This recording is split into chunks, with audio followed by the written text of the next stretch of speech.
নিতাইডোম এবার শ্মশানের মাটির নিচে যা দেখেছে তা দেখে ফেরার পরে সে আর কখনো সেই কুয়োর কাছে যায়নি। আর গোয়ার এক শতবর্ষী পুলিশ স্টেশনের লকআপে আজও প্রতি রাতে তালা আপনা আপনি খুলে যায়, কিন্তু ভেতরে কেউ নেই। শ্রোতা বন্ধুরা, আজকের এপিসোড ১৬৩তে আপনাদের স্বাগত। ঘড়ির কাঁটায় ঠিক রাত ৯টা। এই শহর যখন দিনের ক্লান্তি ঝেড়ে ফেলে ঘুমিয়ে পড়ার প্রস্তুতি নিচ্ছে, ঠিক তখন অশরীরীর আসর শুরু হয়। রাত ৯টা মানেই সেই সময় যখন আলো আর অন্ধকারের সীমারেখাটা ঝাপসা হয়ে আসে, যখন পর্দার ওপাশ থেকে কেউ কেউ এই পারে উকি দেয়। রাত ৯টা মানেই সেই আসর যেখানে প্রতিটা শব্দ আপনার বুকের ভেতর পাথর হয়ে বসে, প্রতিটা ঘটনা আপনার চোখের সামনে জীবন্ত হয়ে ওঠে। আজ রাতেও দুটো ঘটনা নিয়ে আপনাদের সামনে হাজির হয়েছি, একটা আগের থেকে চেনা মানুষের অচেনা অধ্যায়, আর একটা সম্পূর্ণ নতুন।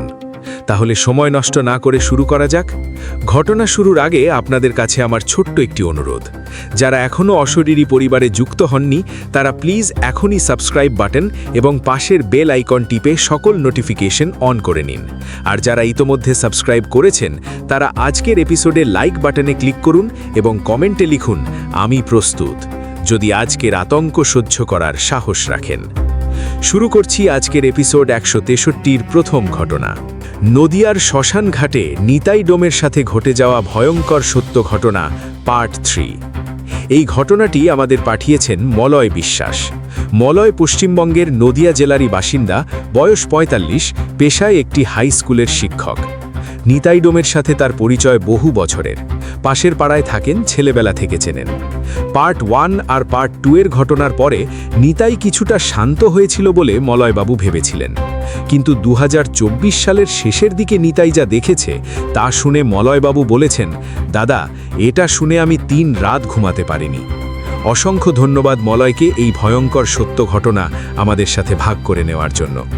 ঘটনাটি মলয়ের ভাষায় বলছি, ঠিক যেভাবে তিনি আমাকে বিস্তারিত জানিয়েছেন সেইভাবেই আপনাদের সামনে তুলে ধরছি।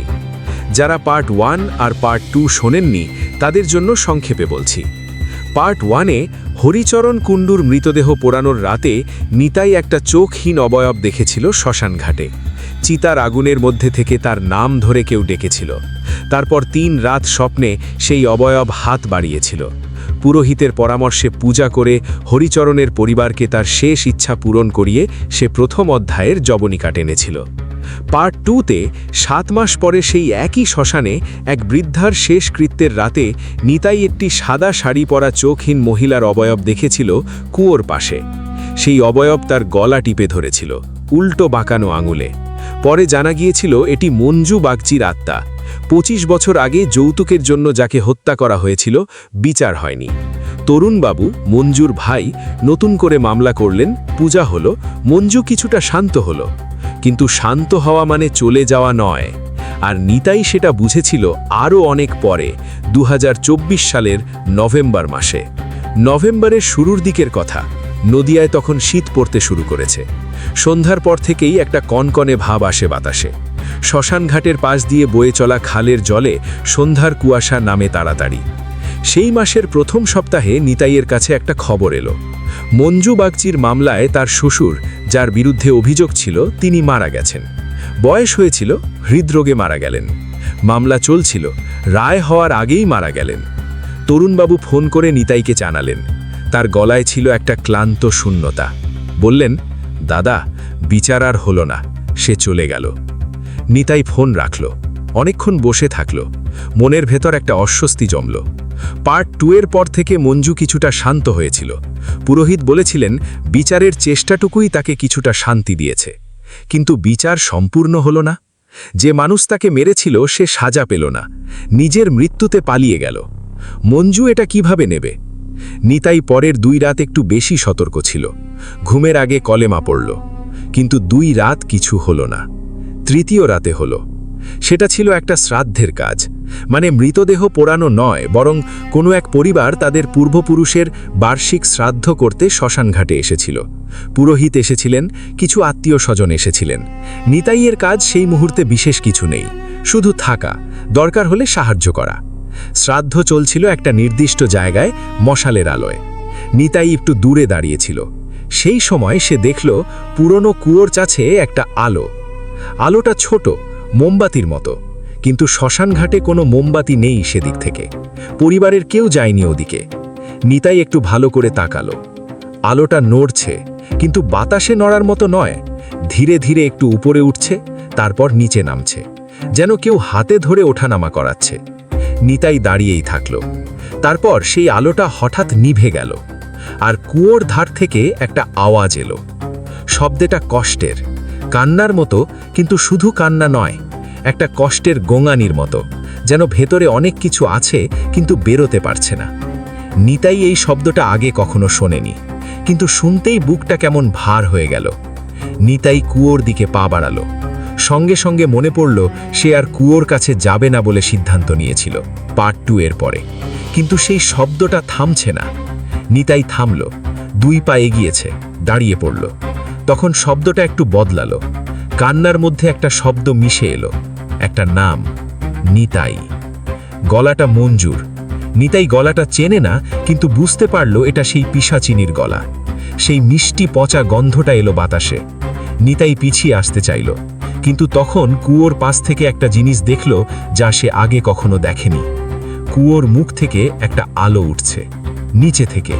কুয়োটা শুকনো ছিল, তবুও সেই শুকনো কুয়োর অতল গভীর থেকে একটা নীলচে সাদা আলো ধীরে ধীরে উপরে উঠছে।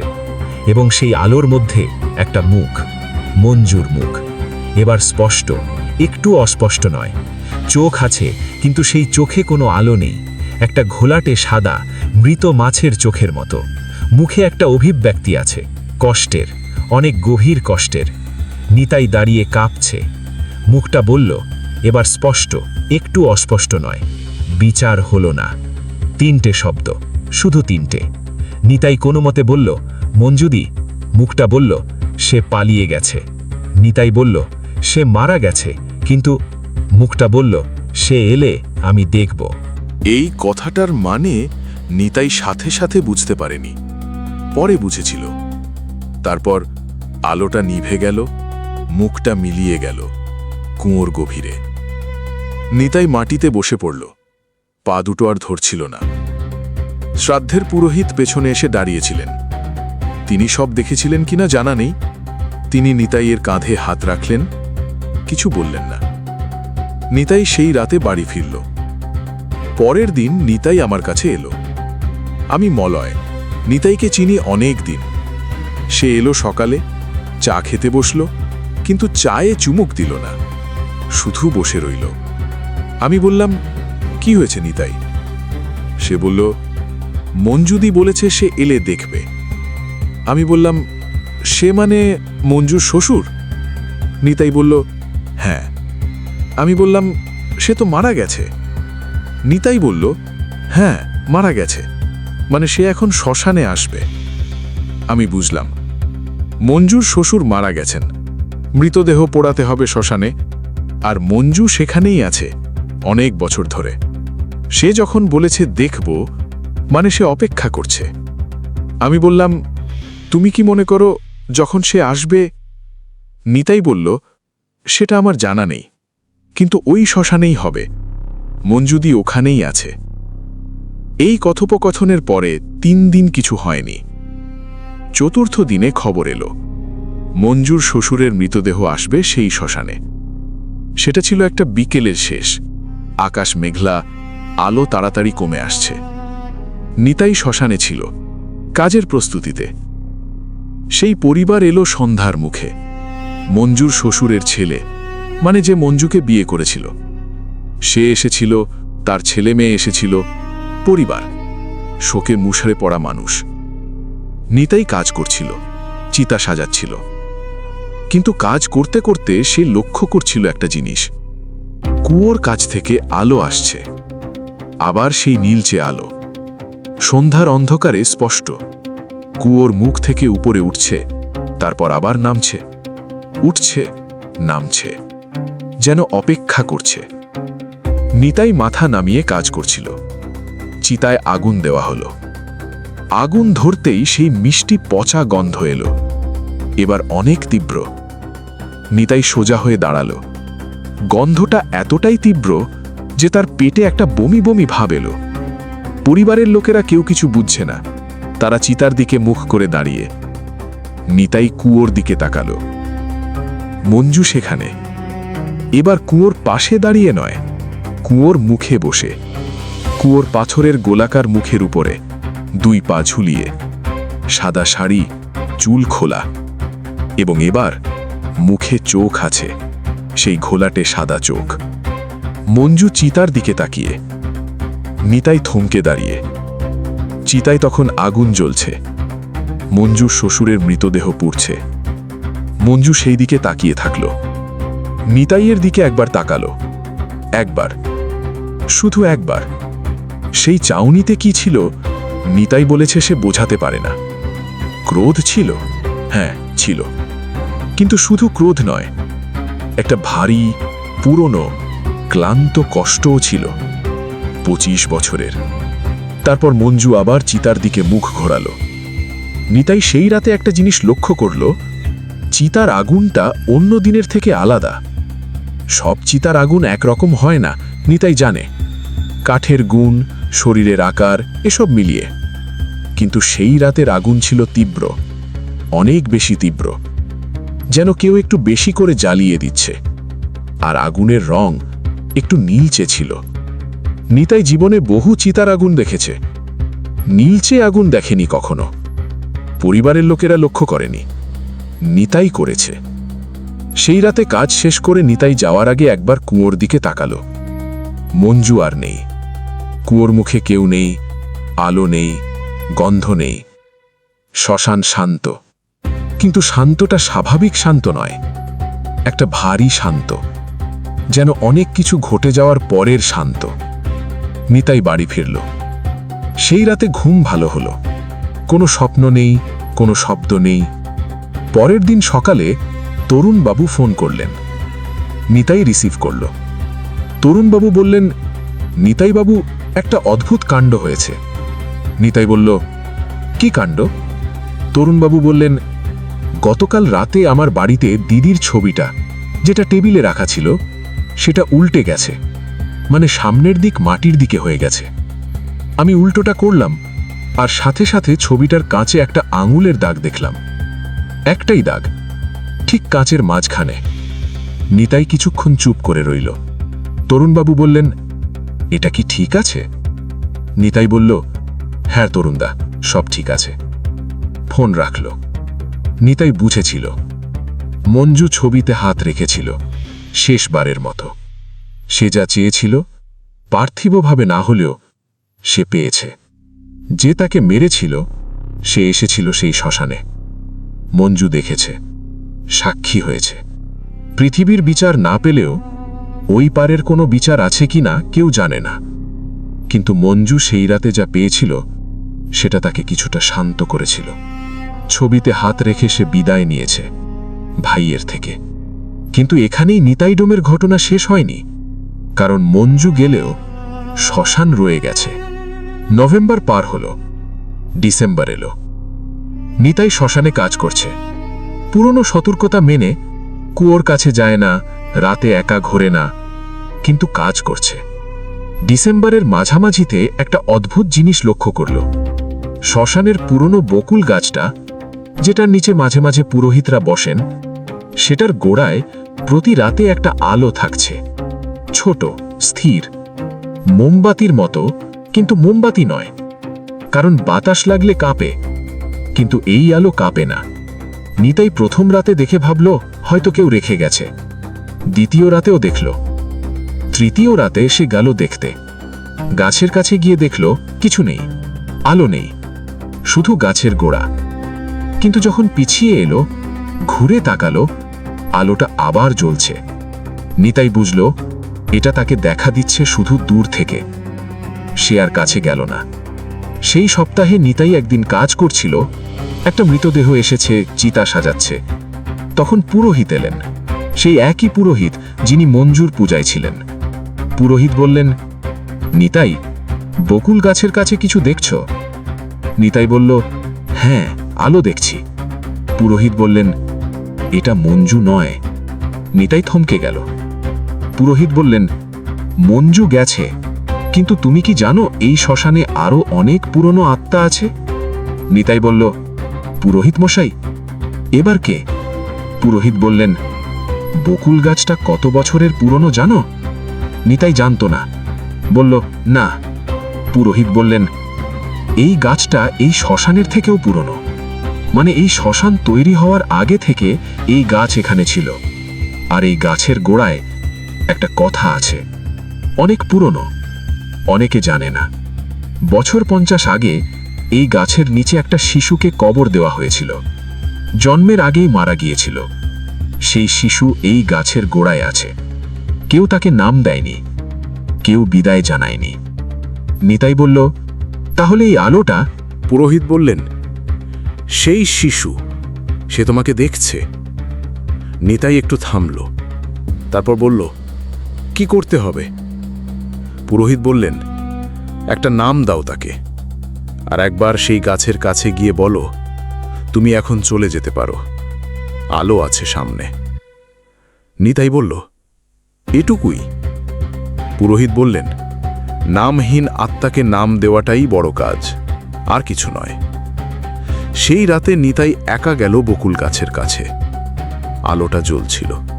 নিতাই গাছের সামনে দাঁড়ালো, একটু বসল, মাটিতে হাত রাখল, বলল, তোমার নাম আজ থেকে তারা, তারা ডোম, আমার পরিবারের একজন। তারপর বলল, এখন যাও, সামনে আলো আছে, যাও। সেই রাতে আলোটা জ্বলল, একটু বেশি উজ্জ্বল হলো, তারপর নিভে গেল। পরের রাতে আলো নেই, তার পরের রাতেও নেই। নিতাই আমাকে বলেছিল, মলয়দা, আমি জানি না সত্যি কিছু হয়েছে কিনা, কিন্তু সেই রাতে মাটিতে হাত রেখে যখন বলেছিলাম তারা, একটা অনুভূতি হয়েছিল।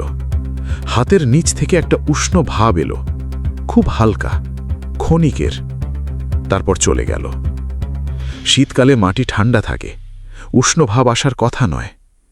আমি জিজ্ঞেস করলাম, এখন কেমন আছো? নিতাই বলল, ভালো, কিন্তু কিন্তু কি? নিতাই একটু হাসল, সেই হাসিতে ক্লান্তি ছিল। বলল, মলয়দা, শ্মশান তো শেষ হয় না, প্রতিদিন নতুন মৃতদেহ আসে, প্রতিদিন আগুন জ্বলে, আর প্রতিটা মানুষের একটা জীবন ছিল, একটা কষ্ট ছিল, একটা অতৃপ্তি ছিল। সব কি চলে যায় সহজে? সবাই কি শান্তিতে যেতে পারে? আমি চুপ করে থাকলাম। নিতাই বলল, আমি ডোম, এটা আমার কাজ, চিতায় আগুন দেওয়া, মৃতদেহ পোড়ানো। কিন্তু মাঝে মাঝে মনে হয় আমার আরেকটা কাজও আছে, যারা যেতে পারছে না তাদের একটু সাহায্য করা। যেমন তারাকে নাম দিলে। হ্যাঁ, যেমন তারাকে নাম দিলাম। নিতাই থামল, তারপর বলল, কিন্তু এই কাজে একটা সমস্যা আছে। কি সমস্যা? নিতাই বলল, এই কাজ করতে থাকলে ওই পারের মানুষেরা জানতে পারে কে করছে, আর জানলে তারা আসে। যেমন মঞ্জু যেমন এসেছিল। হ্যাঁ, মঞ্জু এসেছিল, তারা এসেছিল আলো হয়ে। আর যারা আসে, সবাই কি ভালো নিয়তে আসে? সবাই কি শুধু সাহায্য চায়? নিতাই আমার দিকে তাকালো। কেউ কেউ আসে অন্য কারণে, মলয়দা। আমি জিজ্ঞেস করলাম, মানে? নিতাই বলল, সেটা নিয়ে আরেক দিন বলবো। আমি বললাম, কেন এখন নয়? নিতাই বলল, কারণ সেই ঘটনা এখনো শেষ হয়নি। শ্রোতা বন্ধুরা, নিতাই ডোমের পার্ট 3 এই পর্যন্তই আজ বললাম। নিতাই বলেছে সেই ঘটনা শেষ হয়নি, মানে পার্ট 4 আসছে। কখন আসবে জানি না, কিন্তু যেদিন মলয়বাবু আবার খবর দেবেন, আমরা সেদিন আবার শ্মশানে ফিরব। মঞ্জু গেছে, তারা গেছে, কিন্তু নিতাই যে বলেছে কেউ কেউ ভালো নিয়তে আসে না, সেটা কিসের ইঙ্গিত তা আমরা জানি না। নদিয়ার সেই শ্মশান ঘাটে বকুল গাছটা এখনো দাঁড়িয়ে আছে, কুয়োটা এখনো আছে, আর নিতাই প্রতিদিন সেখানে যায় চিতায় আগুন দিতে, দুই জগতের মাঝখানে। এই ছিল আজকের প্রথম ঘটনা। শ্রোতা বন্ধুরা, রাত 9টা মানেই অশরীরীর ভয়ের আসর। এখানে গল্প নয়, ঘটনা শোনানো হয়। প্রথম ঘটনাটি কেমন লাগলো অবশ্যই কমেন্ট বক্সে জানাবেন। আর মনে রাখবেন, অশরীরী কখনো কালো জাদু, অন্ধবিশ্বাস ও কুসংস্কারকে প্রমোট করে না। অশরীরীর সকল ঘটনা আপনি বিশ্বাস করবেন কি করবেন না, সেটা একান্তই আপনার নিজের ব্যাপার। তবে বিনোদন হিসাবে নেওয়াই হবে বুদ্ধিমানের কাজ। এবার প্রস্তুত হন আজকের দ্বিতীয় ঘটনার জন্য। আজ দ্বিতীয় ঘটনা নিয়ে যাব ভারতের পশ্চিম উপকূলে গোয়ায়, যেখানে পর্তুগিজ আমলের একটি শতবর্ষী পুলিশ স্টেশনের লকআপে প্রতি রাতে এমন কিছু হয় যা দেখে সেখানে কর্তব্যরত পুলিশ অফিসাররা পর্যন্ত বদলির আবেদন করেছিলেন। দ্বিতীয় ঘটনা, গোয়ার সেই শতবর্ষী পুলিশ স্টেশনের ভয়ঙ্কর সত্য ঘটনা। এই ঘটনাটি আমাদের পাঠিয়েছেন বিক্রম হালদার। বিক্রম পশ্চিমবঙ্গের হুগলি জেলার বাসিন্দা, বয়স 32। পেশায় তিনি একটি বেসরকারি ট্যুর অপারেটর কোম্পানিতে কাজ করেন। গোয়ায় একটা ট্যুর প্যাকেজের কাজে তিনি প্রায়ই যান। 2024 সালের অক্টোবরে গোয়ায় থাকাকালীন একটা ঘটনা ঘটে, যা তিনি বলেছেন, দাদা, আমি ট্যুর অপারেটর, অনেক জায়গায় গেছি, অনেক কিছু দেখেছি, কিন্তু এটার পরে গোয়ায় রাত কাটাতে ভয় লাগে। অসংখ্য ধন্যবাদ বিক্রমকে এই ভয়ঙ্কর সত্য ঘটনা আমাদের সাথে ভাগ করে নেওয়ার জন্য। ঘটনাটি বিক্রমের ভাষায় বলছি, ঠিক যেভাবে তিনি আমাকে বিস্তারিত জানিয়েছেন সেইভাবেই আপনাদের সামনে তুলে ধরছি। আমি গোয়ায় প্রায়ই যাই কাজে। পর্যটকদের জন্য প্যাকেজ তৈরি করতে হলে জায়গাটা ভালো করে জানতে হয়। উত্তর গোয়া, দক্ষিণ গোয়া, দুই জায়গাতেই যাই। পর্তুগিজ আমলের গির্জা, দুর্গ, পুরনো বাড়ি, এসব আমার চেনা। 2024 সালের অক্টোবরে গোয়ায় গিয়েছিলাম একটা নতুন রুট তৈরি করতে।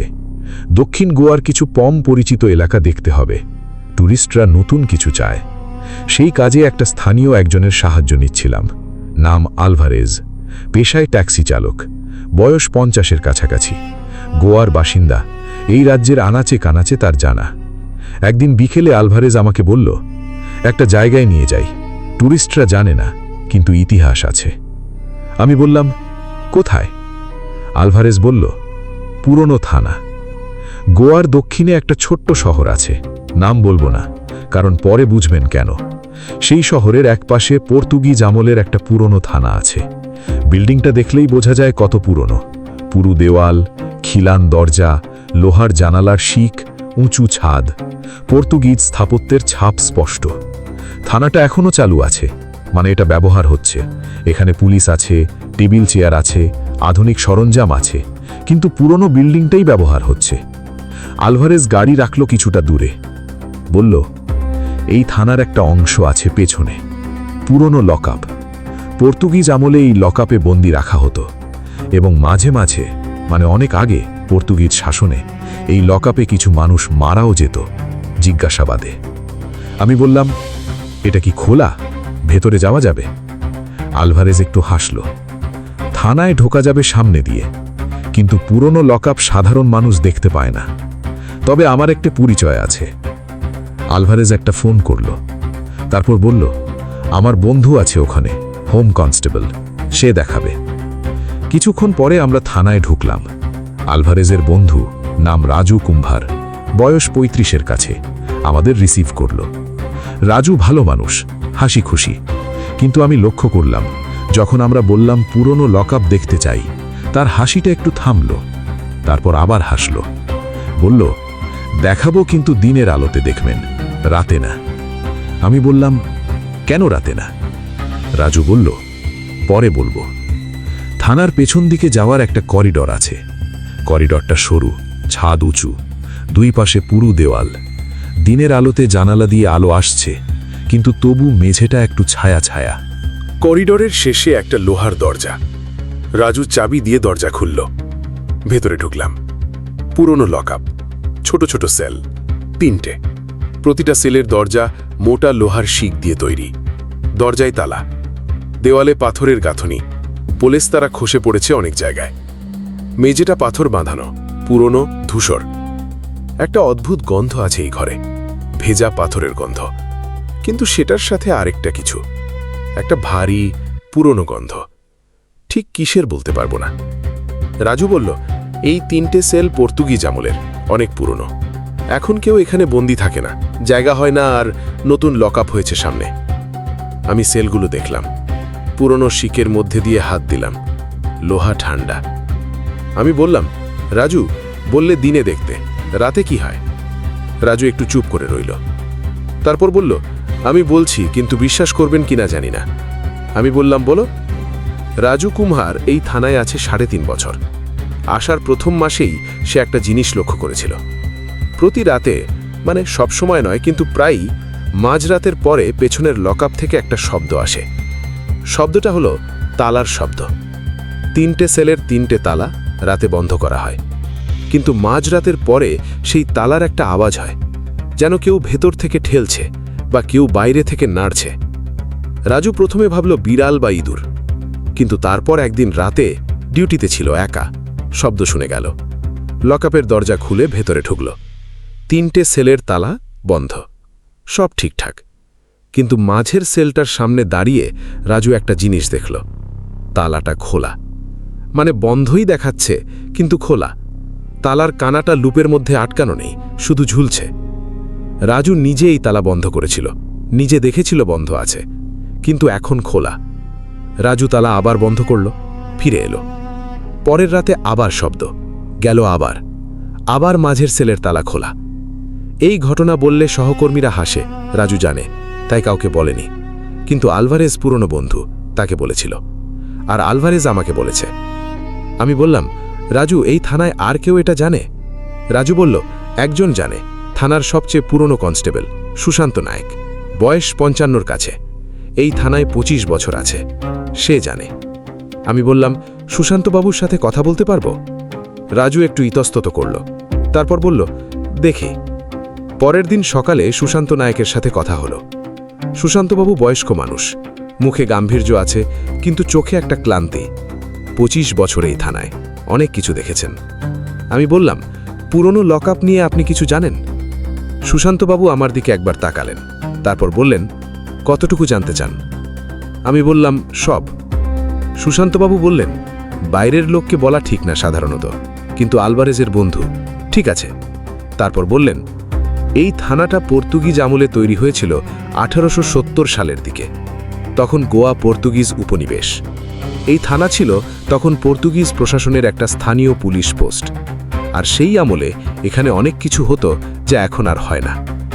স্বাধীনতা আন্দোলনের সময়, মানে যখন গোয়ায় পর্তুগিজ শাসনের বিরুদ্ধে লড়াই শুরু হয়, এই থানায় অনেক স্বাধীনতা সংগ্রামীকে ধরে আনা হতো, জিজ্ঞাসাবাদ হতো। সেই জিজ্ঞাসাবাদ মানে শুরু প্রশ্ন করা নয়।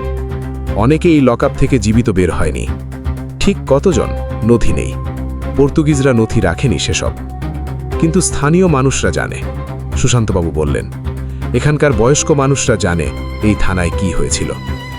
আমি বললাম, আর তালার ঘটনা? সুশান্তবাবু বললেন, সেটা আমি যখন প্রথম এসেছিলাম তখন থেকেই শুনেছি।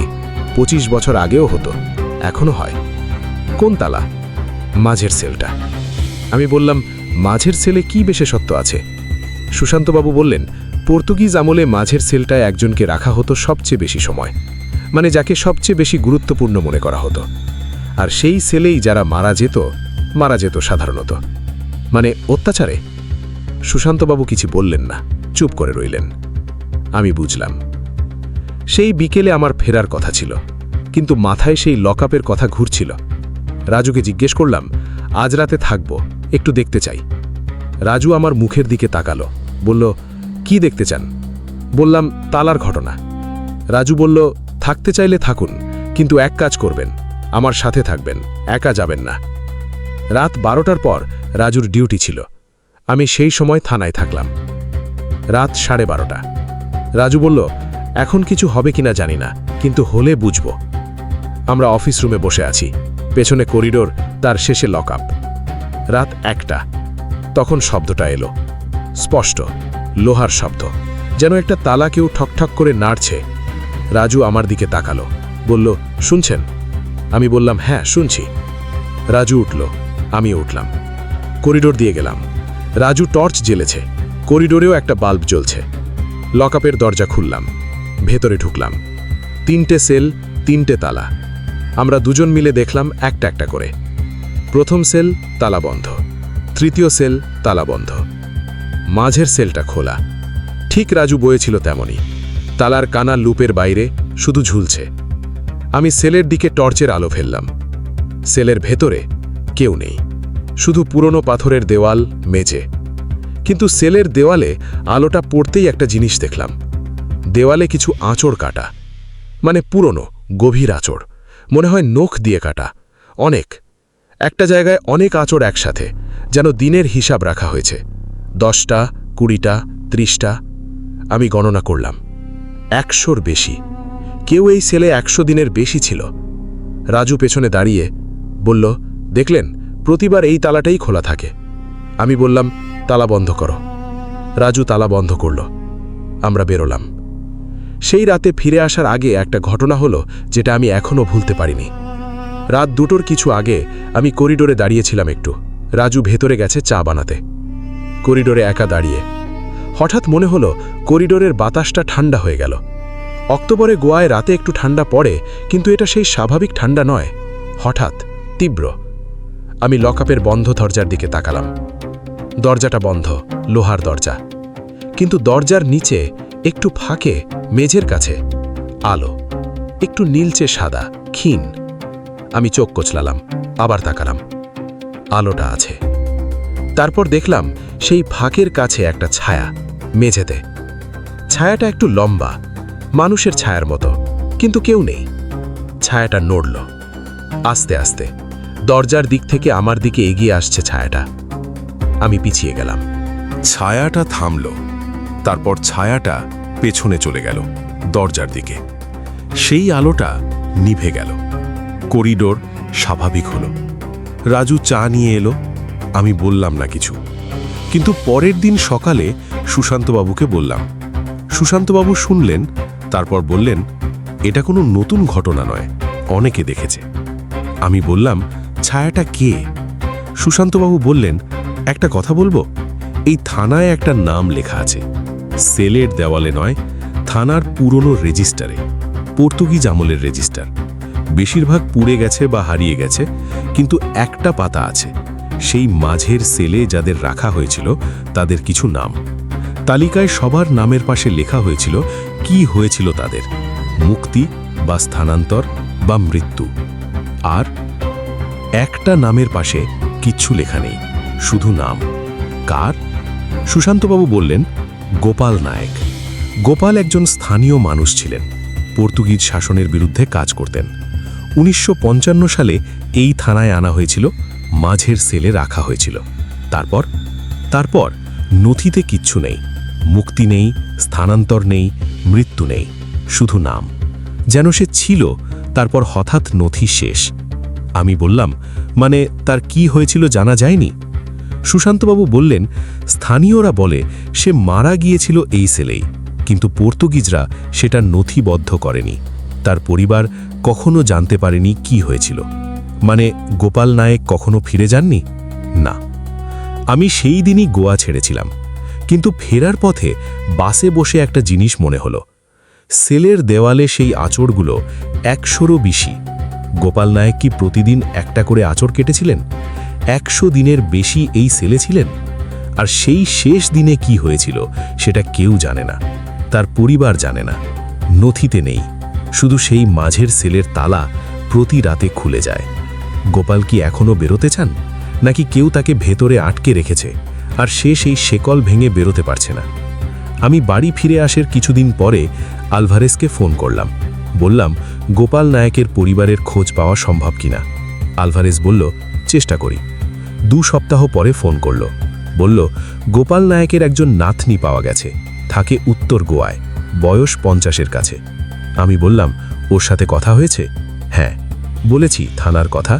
সে বলল, দাদু কখনো ফেরেননি, পরিবার কখনো জানতে পারেনি কি হয়েছিল। আমি বললাম, সে কি ওই থানায় যেতে চাইবে? আলভারেজ বলল, জিজ্ঞেস করেছিলাম, সে বলেছে যাব, কিন্তু ভয় লাগে। আমি বললাম, তাকে বলো সুশান্তবাবু ব্যবস্থা করবেন, থানায় একটা ছোট্ট স্মরণ অনুষ্ঠান হতে পারে গোপাল নায়েকের নামে। আলভারেজ বলল, সুশান্তবাবু রাজি হবেন? আমি বললাম, জিজ্ঞেস করো। সুশান্তবাবু রাজি হলেন। সেটা আমি দেখতে যাইনি, ডিসেম্বরে হওয়ার কথা ছিল, আমার কাজের চাপ ছিল। কিন্তু আলভারেজ ফোন করে বলেছিল কি হয়েছিল। গোপাল নায়েকের নাতনি এসেছিল, সুশান্তবাবু ছিলেন, রাজু ছিল, আরও কয়েকজন। সেই মাঝের সেলের সামনে দাঁড়িয়ে নাতনি বলেছিল, দাদু তুমি কোথায় আছো জানি না, কিন্তু আমরা এখনও তোমাকে মনে রাখি। এটুকুই, কোনো পূজা নয়, কোনো আচার নয়, শুধু একজন মানুষের নাতনির কণ্ঠস্বর একটা ছোট্ট ঘরে। সেই রাতে রাজু ডিউটিতে ছিল। মাঝরাতে সে লকআপ চেক করতে গেল। মাঝের সেলের তালা বন্ধ, পরের রাতেও বন্ধ, পরের 5 রাত বন্ধ। আলভারেজ বলল, বিক্রম ভাই, রাজু বলছে 7 রাত হয়ে গেছে, প্রতিদিন বন্ধ। আমি বললাম, ভালো। আলভারেজ বলল, আগে কখনো এত রাত একটানা বন্ধ থাকেনি। আমি জানি না গোপাল নায়েক গেছেন কিনা, সত্যিই জানি না। হয়তো তালা বন্ধ থাকাটা কোনো কাকতাল, হয়তো নয়। কিন্তু একটা কথা মনে হয়েছিল ফেরার পথে, সেই সেলের দেওয়ালে সেই আঁচড়গুলো 100 দিনের বেশি সময় একজন মানুষ একা একটা ছোট্ট পাথরের ঘরে বসে প্রতিদিন একটা আঁচড় কেটেছিলেন। হয়তো ভেবেছিলেন একদিন বেরোবেন, একদিন কেউ আসবে, একদিন কেউ জানবে। কেউ জানেনি, কেউ আসেনি। শুধু তালাটা প্রতি রাতে খুলে যেত, যেন সে বলতে চাইছিল, আমি এখনো এখানে। এবং এক নাতনির কণ্ঠ, দাদু আমরা তোমাকে মনে রাখি। হয়তো এটুকুই দরকার ছিল। বিক্রম এখানে থামল, তারপর বলল, ভাই সেই থানাটা এখনো আছে, চালু, পুলিশ আছে, কিন্তু পেছনের পুরনো লকআপ সাধারণ মানুষের নাগাল পায় না। আর সেই মাঝের সেলটা, সেটা এখন কি অবস্থায় আছে জানি না। তবে রাজু বলেছে এখনো মাঝে মাঝে শব্দ হয়, তালার শব্দ, রাত 12টার পরে। গোপাল নায়েক কি সত্যিই গেছেন জানি না, কিন্তু 7 রাত তালা বন্ধ ছিল, আগে কখনো হয়নি। শ্রোতা বন্ধুরা, আজকের এপিসোড 163-র 2টো ঘটনা এখানেই শেষ করলাম। নদিয়ার শ্মশানে নিতাই ডোম এখনও কাজ করছে, চিতায় আগুন দিচ্ছে, 2 জগতের সীমানায় দাঁড়িয়ে। মঞ্জু হয়তো গেছে, তারা হয়তো গেছে, কিন্তু নিতাই বলেছে কেউ কেউ আসে ভালো নিয়তে নয়। সেই অধ্যায় এখনও শেষ হয়নি। পার্ট 4 কবে আসবে জানি না, তবে যখন আসবে আপনারা জানবেন। আর গোয়ার সেই শতবর্ষী থানায় পেছনের সেই পুরনো লকআপে গোপাল নায়েকের সেল এখনও আছে। দেওয়ালে 100রও বেশি আঁচড়, আর মাঝরাতে কখনো কখনো একটা শব্দ হয়, তালার শব্দ। এই 2টো ঘটনা মনে করিয়ে দেয়, যাদের কথা অসম্পূর্ণ থেকে যায়, যারা শেষ হওয়ার আগেই শেষ হয়ে যায়, তারা থাকে নামহীনভাবে, নথিহীনভাবে, কিন্তু থাকে। আর কখনো কখনো একটুকু স্বীকৃতি, একটা নাম, একটা কণ্ঠস্বর, একটা আমরা তোমাকে মনে রাখি, সেটাই হয়তো তাদের পথ দেখায়। যদি এরকম কোনো অভিজ্ঞতা আপনার বা আপনার পরিচিত কারোর জীবনে ঘটে থাকে, আমাদের সাথে শেয়ার করতে পারেন। আমাদের ইমেল ashoririofficial@gmail.com। আপনার পরিচয় সম্পূর্ণ গোপন রাখার প্রতিশ্রুতি দিচ্ছি। আজকের এপিসোড কেমন লাগলো কমেন্ট বক্সে জানাতে ভুলবেন না। লাইক দিন, আপনার প্রিয়জনের সাথে শেয়ার করুন। যারা এখনও সাবস্ক্রাইব করেননি, প্লিজ এখনই সাবস্ক্রাইব করুন এবং বেল আইকন অন করুন, যেন পরের এপিসোড প্রকাশ হওয়ার সাথে সাথে নোটিফিকেশন পান। মনে রাখবেন, রাত 9টা মানেই অশরীরীর ভয়ের আসর। এই আসরে ভয় শুধু কাঁপানোর জন্য আসে না, মাঝে মাঝে কথা বলে, মাঝে মাঝে মনে করিয়ে দেয় এই পৃথিবীতে অনেক কথা অসম্পূর্ণ থাকে। আগামী নতুন এপিসোডে সম্পূর্ণ নতুন ভয়ঙ্কর সত্য ঘটনা নিয়ে হাজির হব। সে পর্যন্ত ভালো থাকুন, সুস্থ থাকুন, সুন্দর থাকুন, নিরাপদে থাকুন। পুরনো থানার লকআপের কাছে একা রাতে দাঁড়াবেন না। শ্মশানের কুয়োর পাশে নামহীন আলো দেখলে কাছে যাবেন না। আর কোনো সেলের দেওয়ালে যদি আঁচড়ের দাগ দেখেন, সেখানে কতটা একাকিত্ব ছিল সেটা একটু ভাবুন। শুভরাত্রি।